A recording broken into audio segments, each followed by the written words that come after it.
Finally আমি নেমে পড়েছি আমার স্বপ্নের জায়গায়। আমার অনেকগুলো স্বপ্নের জায়গা আছে, তার মধ্যে এটা একটা। তো ফার্স্ট থেকে শুরু করছি। তো তোমরা অনেকেই দেখে বুঝেই গেছো এটা আমি কোথায় এসেছি। আমি এসেছি পুরীতে ঘুরতে।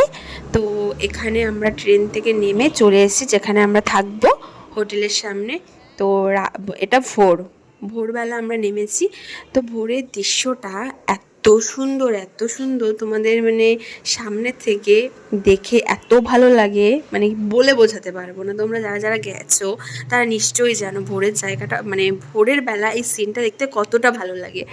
যখন ভোর ভোর ভাব হয়, এটা অনেকটাই অন্ধকার ছিল যখন আমরা ট্রেন থেকে নেমেছিলাম। এখন আস্তে আস্তে সকাল হয়ে যাচ্ছে। তো ভোর থেকে সকাল হওয়াটা খুবই ভালো লাগে। সোনা ঠাম্মির সাথে দাঁড়িয়ে আছে।